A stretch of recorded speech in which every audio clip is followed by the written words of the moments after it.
At 14:23 on September 19, 1944, Corporal Thomas Bennett crouched behind his M5 3-inch anti-tank gun in a hedgerow near Saint-Lô, France, watching 5 German Panther tanks advance across an open field at 800 yards. His hands were shaking. The gun crew had been in position for 6 hours.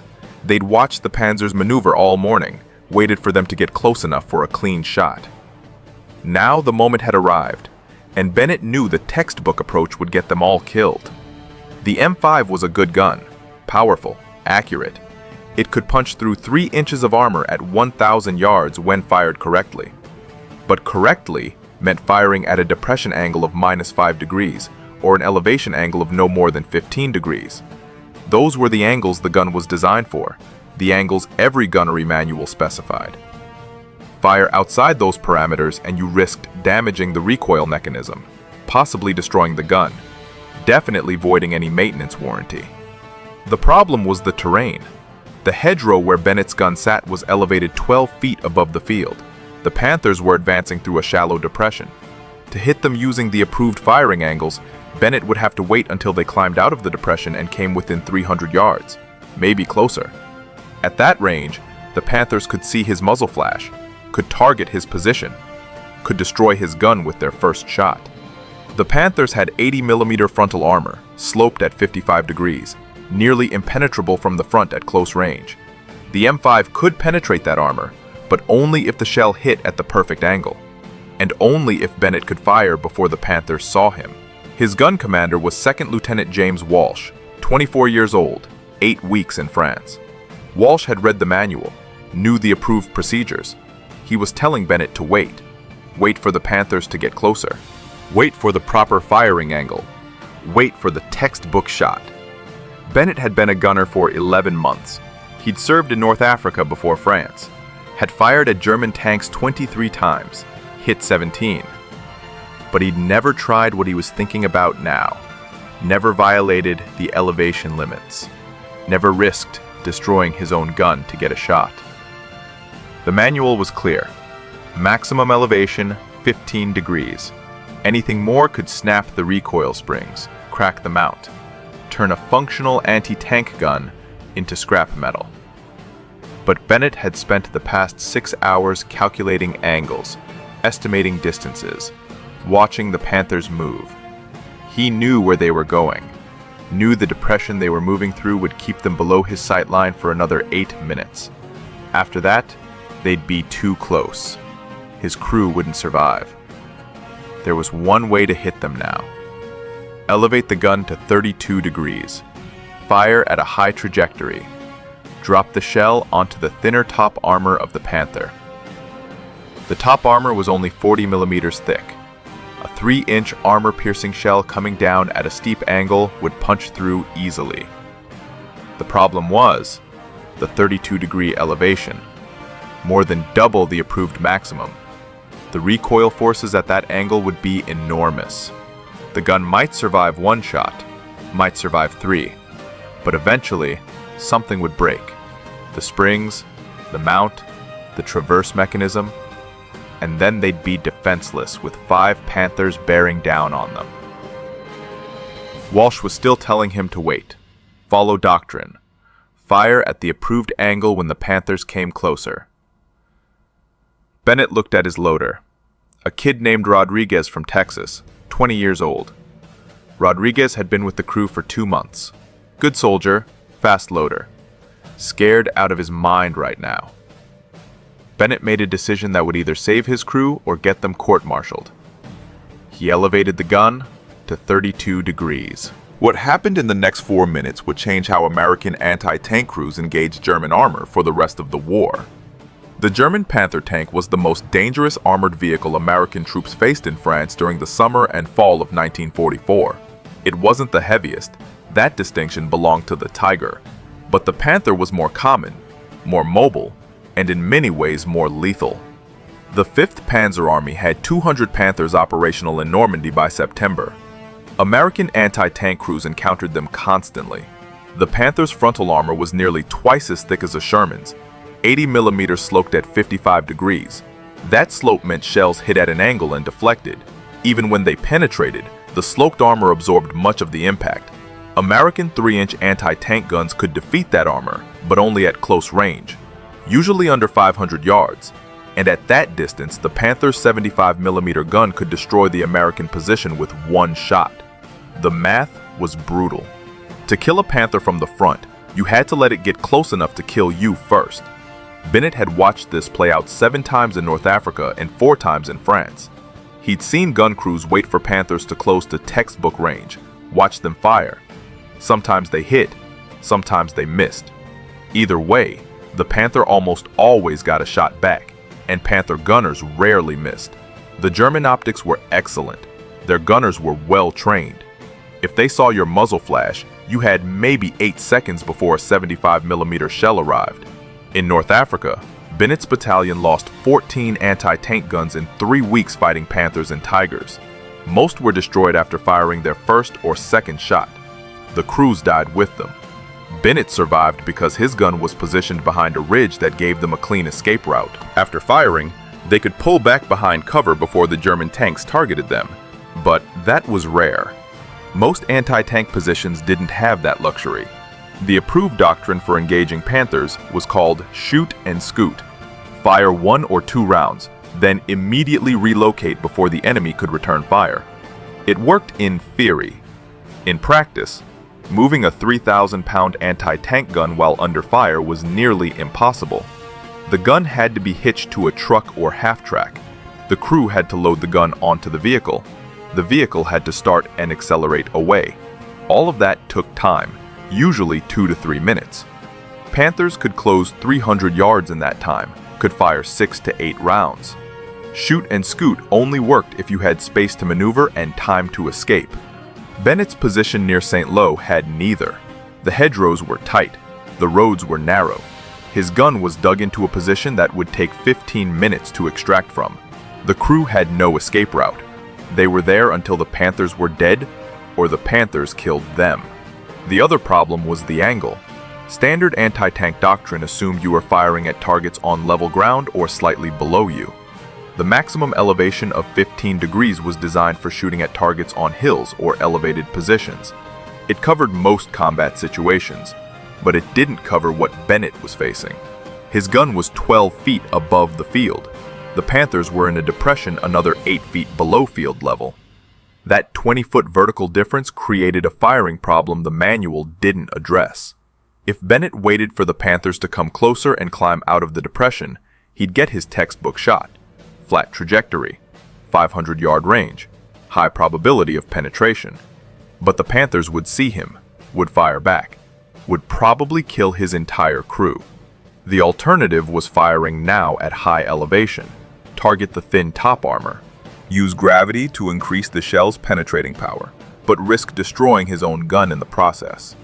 Lieutenant Walsh was standing behind Bennett now, telling him to lower the barrel, saying the elevation was too high, saying they needed to follow procedure. Bennett could hear the fear in Walsh's voice. Walsh wasn't stupid. He knew what would happen if they waited, but he also knew what would happen if a superior officer found out they deliberately violated firing protocols. Bennett kept the gun at 32 degrees, loaded an armor-piercing shell, sighted on the lead Panther. His hands had stopped shaking. He knew what he had to do. American anti-tank crews knew they were fighting at a disadvantage. Every gunner who'd faced Panthers understood the terrible math. Get close enough to penetrate their armor, and you were close enough to die. The crews accepted this, but acceptance didn't make it easier. Bennett had lost friends to Panthers. The first was Corporal Mike Stevens. Stevens was a gunner with 3rd Battalion. They'd trained together at Fort Hood in 1943. Stevens was from Michigan, wanted to be a teacher after the war. On July 28th, near Coutances, Stevens' gun engaged 2 Panthers at 400 yards. He got off 3 shots, hit one Panther twice, penetrated the frontal armor on the second hit. The Panther stopped, started smoking. Stevens' crew was cheering. Then the second Panther fired. The shell hit Stevens' gun shield, went straight through, killed Stevens and his loader instantly. The rest of the crew scattered. Bennett heard about it 2 days later. Stevens never got to be a teacher. The second loss was worse because Bennett watched it happen. August 15th, near Mortain. A gun crew from 2nd Battalion was positioned on a ridge overlooking a road. 4 Panthers came up the road in column. The American crew waited until the lead Panther was 300 yards away. Fired. Hit the Panther in the lower glacis. The shell bounced off. Didn't penetrate. The Panther stopped. Rotated its turret. The American crew was frantically reloading. Bennett was 600 yards away with his own gun, too far to help. He watched the Panther fire. The American gun position exploded. The blast threw one crewman 30 feet. He landed in a ditch and didn't move. The other 4 crew members died where they stood. After Mortain, Bennett started thinking differently about anti-tank tactics. The manual said to wait for close range, said to aim for frontal armor weak points, said to fire multiple shots if necessary. But every time crews followed that doctrine, people died. Not always. Sometimes they killed the Panther and survived, but the casualty rate was unacceptable. Bennett's battalion had started the Normandy campaign with 18 anti-tank guns. By mid-September, they were down to 11. 7 guns destroyed, 23 crewmen killed, 16 wounded. The problem wasn't courage or training. American gunners were brave. They knew their equipment, they followed procedures. But procedures designed for fighting Panzer IIIs and IVs didn't work against Panthers. The armor was too thick. The guns were too accurate. The Germans were too good. Some crews tried to compensate with positioning. They'd set up in defilade positions where only the gun barrel was exposed. That helped. But Panthers learned to target the barrel itself. A hit on the barrel didn't kill the crew, but it disabled the gun just as effectively. Other crews tried ambush tactics. Wait until Panthers were passing their position. Shoot them in the thinner side armor. That worked better, but it required perfect timing and nerves of steel. Miss your shot or hit the wrong spot, and the Panther would traverse its turret and kill you before you could reload. The worst part was the sound.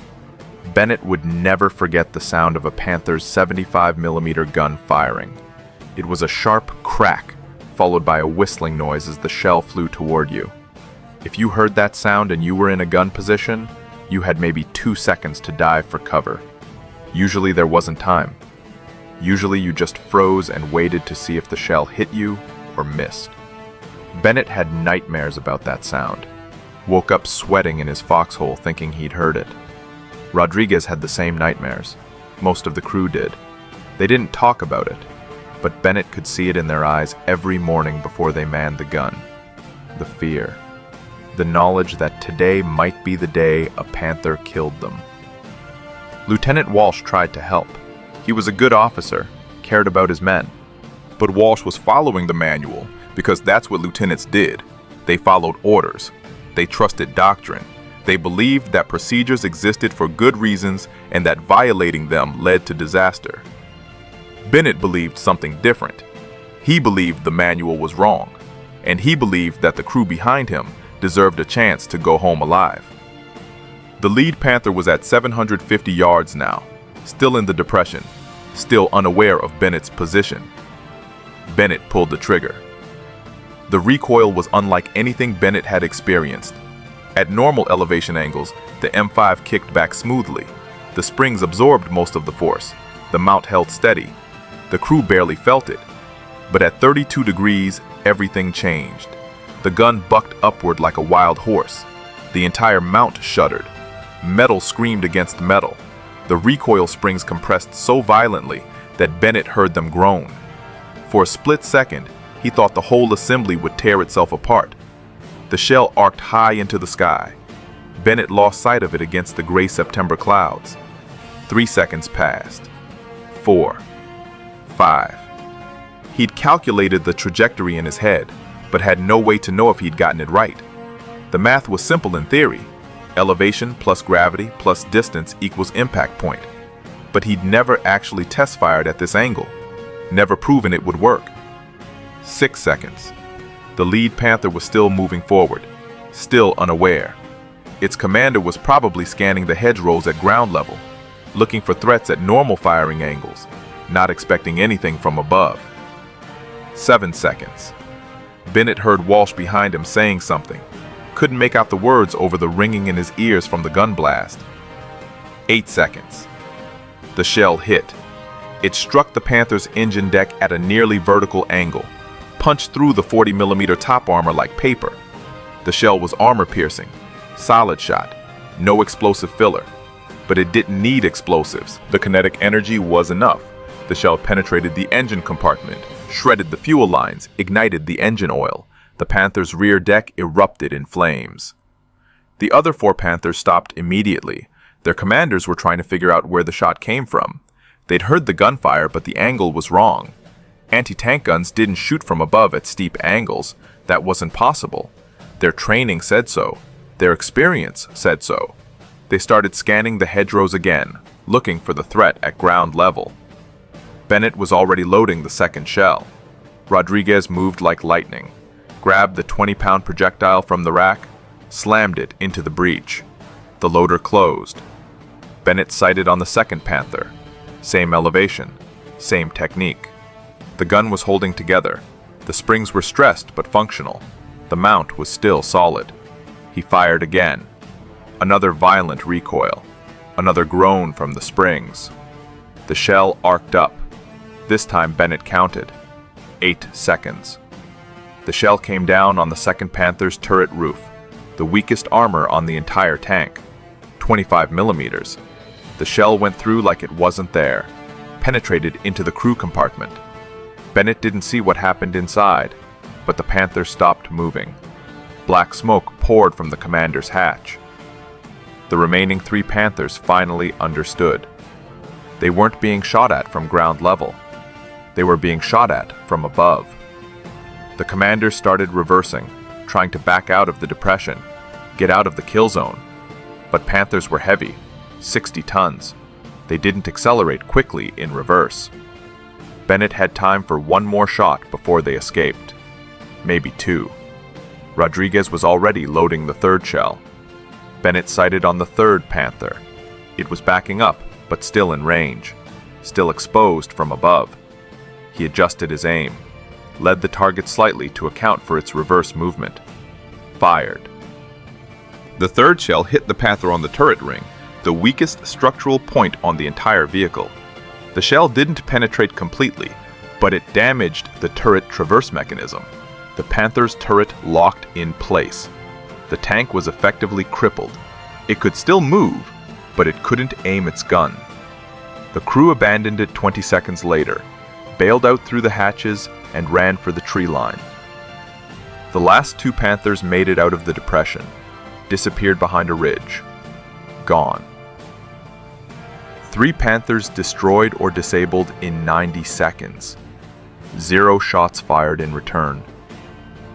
Bennett's crew was still alive. The gun was still functional. Lieutenant Walsh stood there staring at Bennett, mouth open, couldn't speak. Finally, he said 4 words. "How did you know?" Bennett said he didn't know. He guessed, calculated, hoped. But he didn't know until the first shell hit. What neither of them realized was that 6 other American anti-tank crews had been watching from nearby positions. The high-angle shot worked because of 3 things the gunnery manual never considered: geometry, gravity, and German doctrine. Panther tanks were designed to fight on flat ground. Their armor was thickest where designers expected shells to hit: 80mm on the front glacis, 60mm on the turret front, 50mm on the sides. The armor was sloped to deflect incoming rounds. German engineers had calculated every angle, anticipated every threat, except one. They never expected shells to come from above.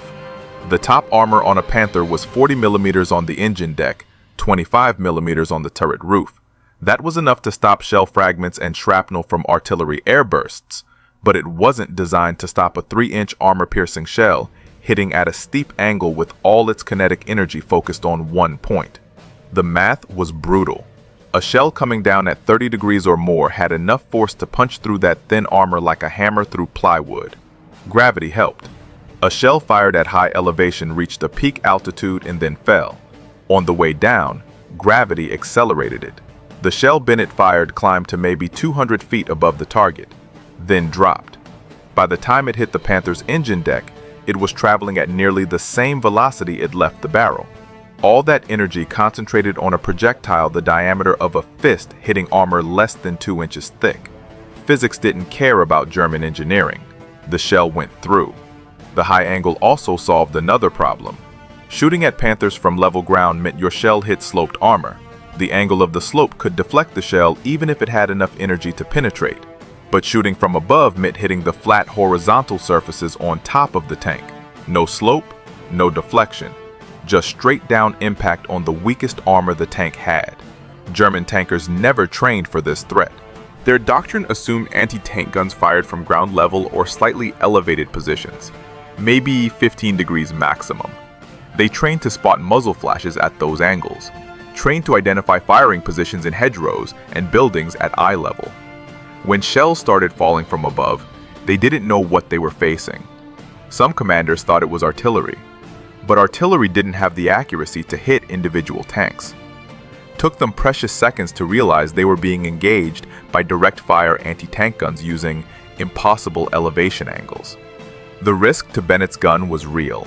The M5 recoil mechanism was rated for 15 degrees maximum elevation. At 32 degrees, the recoil forces tripled. The springs compressed beyond their design limits. The mount absorbed stresses it was never engineered to handle. Each shot was a gamble. The gun might hold together for 3 shots, might hold for 10. But eventually something would break. A spring would snap, a bolt would shear, the traverse mechanism would crack. And when that happened, the gun was done. Bennett knew this, but he also knew that waiting for Panthers to come closer meant dying. The choice was simple: risk the gun or risk the crew. He chose the gun. Guns could be replaced. His crew couldn't. What made Bennett's solution work was that he'd spent months watching anti-tank engagements, watched crews die following doctrine, watched Panthers survive frontal hits because the armor was too thick or the angle was wrong. He'd learned what didn't work, and from that, he figured out what might work. The manual said maximum elevation 15 degrees, but the manual was written by engineers in America who'd never faced a Panther in combat, who'd never watched friends die because approved procedures weren't enough. Bennett trusted his experience over their equations. After the engagement, Walsh walked over to the gun, inspected the mount. The recoil springs were compressed, but intact. The traverse mechanism was still functional.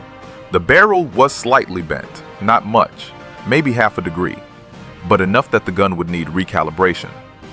Walsh made notes in his inspection log, wrote that the gun had engaged enemy armor at extended range, didn't mention the elevation angle, didn't mention that they'd violated every firing protocol in the book. Bennett asked him why. Walsh said because it worked, and because the crew was alive. That's all that mattered. Within an hour, 3 other gun crews from the battalion came to Bennett's position, asked how he'd killed the Panthers, asked about the angle, asked if they could try the same technique. Bennett showed them, explained the math, warned them about the recoil stress, told them it might destroy their guns. All 3 crews said they didn't care.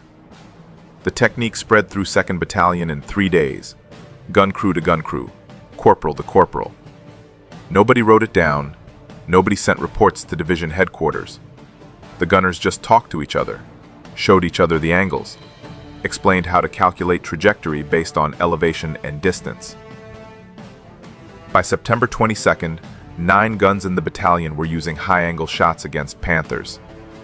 Staff Sergeant William Parker was the 2nd gunner to try it.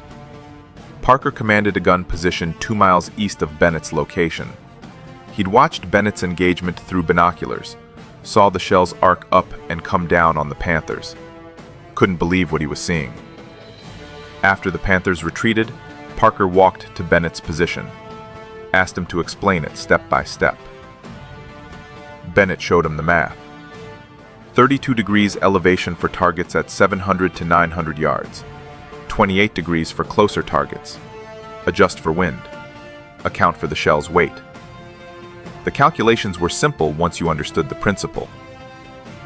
Parker took notes on a piece of paper, went back to his position, told his crew what they were going to try. Parker's loader was a kid named Jimmy Kowalski from Chicago, 19 years old. Kowalski asked if the gun would survive the recoil. Parker said maybe, maybe not. But they'd used the standard method for 2 months and it hadn't kept them alive. 3 crews in their company were dead. Parker wasn't going to be the 4th. On September 21st, Parker's gun engaged 4 Panthers near Veer.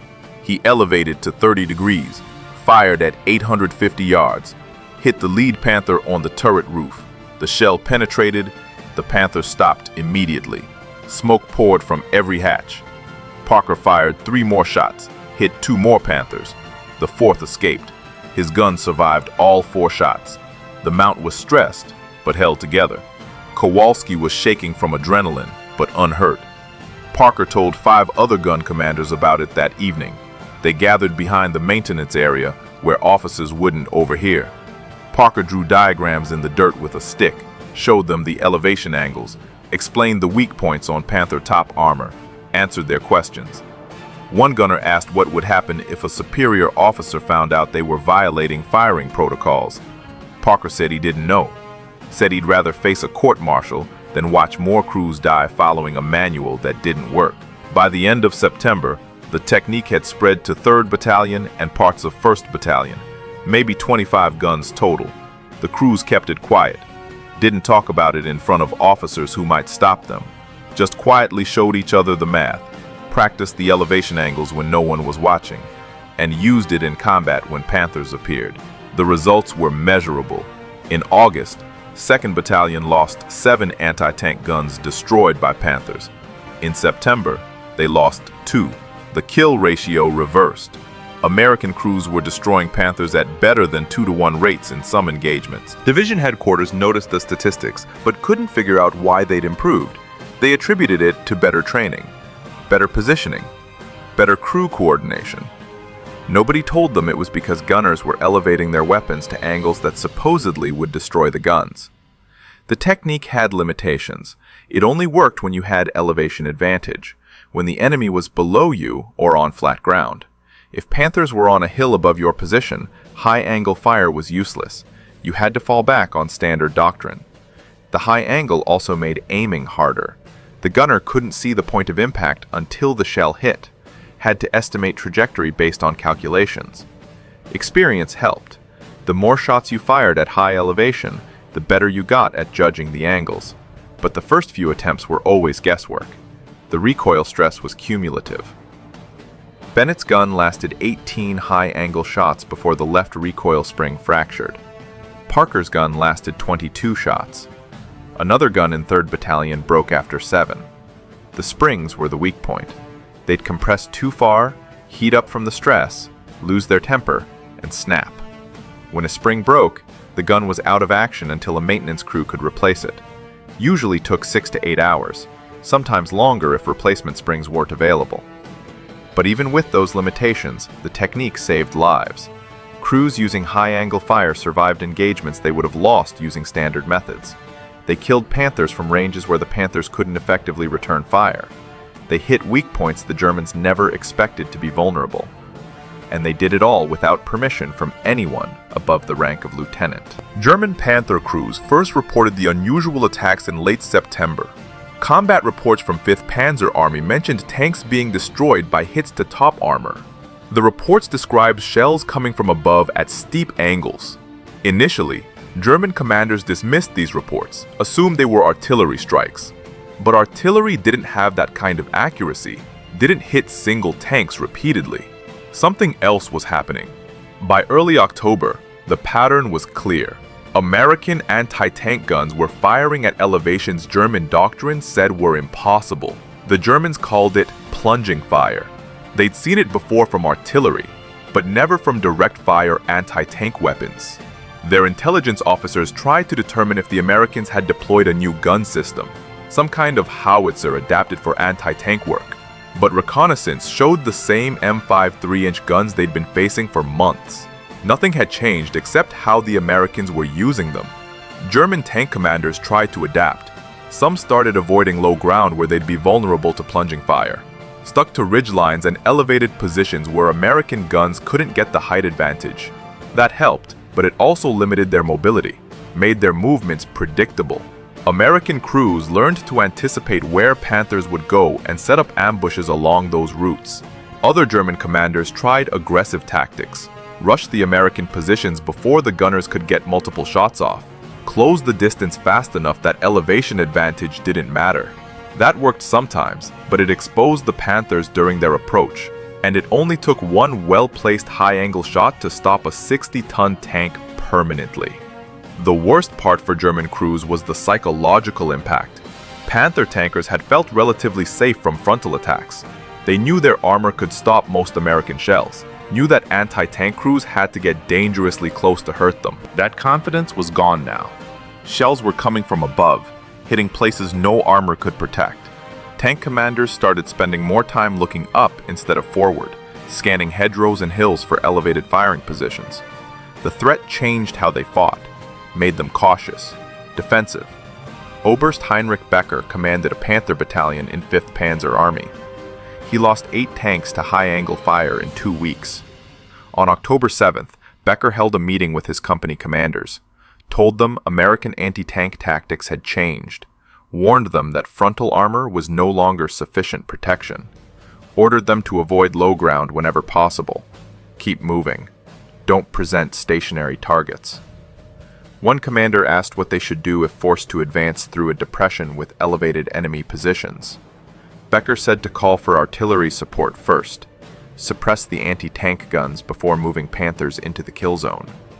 But artillery support wasn't always available, and when it was, American gun crews learned to relocate after a few shots, fire from one position, move to another, keep the Germans guessing where the next high-angle shot would come from. The Panthers couldn't effectively counter a threat they couldn't predict. Some German crews tried to reinforce their top armor, welded spare track links or metal plates onto the engine decks and turret roofs. The added weight reduced the tank's mobility, stressed the engines, and it didn't help much anyway. A 3-inch armor-piercing shell coming down at high velocity could punch through track links and thin plates. The modifications gave the crews psychological comfort, but little actual protection. By mid-October, German after-action reports routinely mentioned plunging fire as a significant threat. The 5th Panzer Army estimated they'd lost 30 to 40 tanks to high-angle anti-tank fire in September and October. That was roughly 10% of their operational strength. Not catastrophic, but enough to matter. Enough to change how they deployed their armor. The fundamental problem for German tankers was that they couldn't eliminate the threat. American anti-tank crews with elevation advantage could hit them from ranges where German guns couldn't effectively target the American positions. The Panthers could try to suppress the anti-tank guns with machine gun fire or high-explosive shells, but that meant revealing their position and wasting ammunition on targets they couldn't see clearly. Most commanders decided it was better to avoid areas where American guns had height advantage.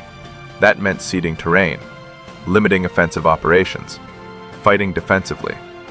The Americans had found a weakness in the Panthers' design that German engineers never anticipated, and they were exploiting it ruthlessly, with a technique that officially didn't exist. The high-angle firing technique never became official doctrine during World War II. Division headquarters learned about it in November 1944, when an artillery observer filed a report describing anti-tank guns firing at impossible elevation angles. The report went to the Ordnance Department. Engineers reviewed it, calculated the stresses involved, concluded that the technique would damage the guns and should be prohibited. But by then, it was too late to stop it. Too many crews were using it. Too many Panthers had been destroyed. The kill ratios were undeniable. In October and November 1944, American anti-tank battalions in France destroyed 163 Panthers. 28 of those kills were confirmed high-angle shots. The actual number was probably higher. Most gunners didn't report the technique in their after-action reports, just wrote that they engaged enemy armor at extended range. The Army issued a technical bulletin in December, stated that firing M5 guns above 20 degrees elevation was not recommended. warned that it could damage the recoil mechanism. But the bulletin didn't order crews to stop, didn't threaten disciplinary action, just recommended against it. Every gunner who read that bulletin understood what it meant. The Army knew what they were doing, and the Army wasn't going to court-martial them for keeping themselves alive. Thomas Bennett survived the war. He fought through France, Belgium, and into Germany.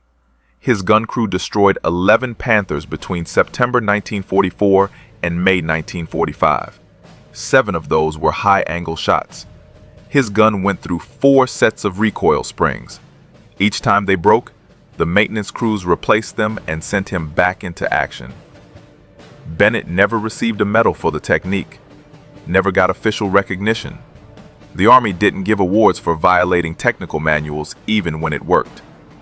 After the war, Bennett went home to Ohio, worked as a machinist in Cleveland for 38 years, got married in 1947, had 2 daughters, retired in 1983. He didn't talk much about the war. When people asked, he'd say he was an anti-tank gunner, served in France and Germany. That was it. He never mentioned the elevation technique, never told anyone he'd figured out how to kill Panthers from angles the Germans never expected. In 1996, a military historian researching anti-tank tactics found references to high-angle fire in German combat reports.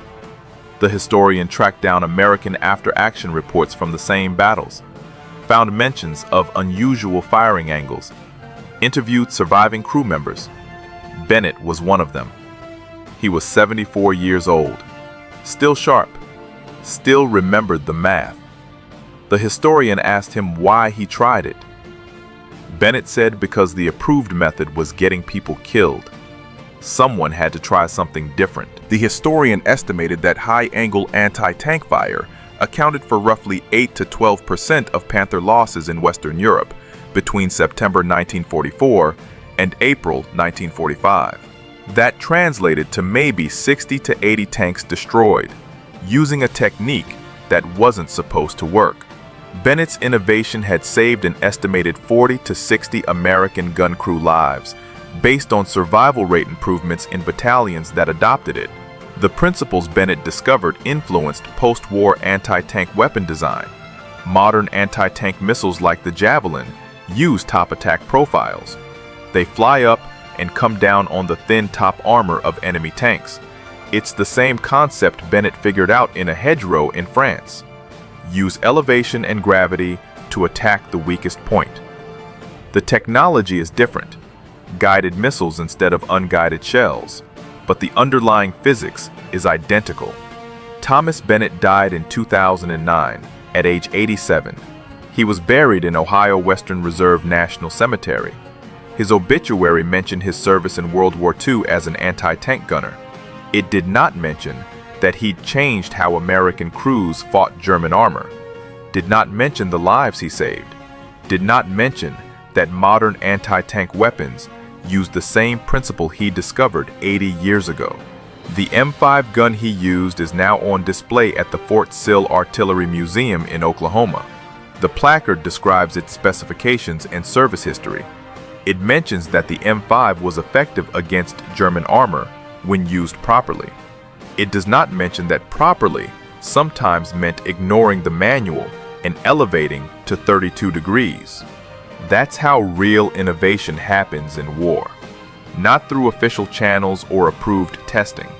Through soldiers who see a problem, figure out a solution, and don't wait for permission to implement it. Through corporals who trust their calculations over their manuals. Through crews who risk their equipment to save their lives. Thomas Bennett was just a gunner from Ohio who did the math and pulled the trigger. It saved his life, and it saved dozens of others. If you found this story as compelling as we did, please take a moment to like this video. It helps us share more forgotten stories from the Second World War. Subscribe to stay connected with these untold histories. Each one matters. Each one deserves to be remembered. And we'd love to hear from you. Leave a comment below telling us where you're watching from.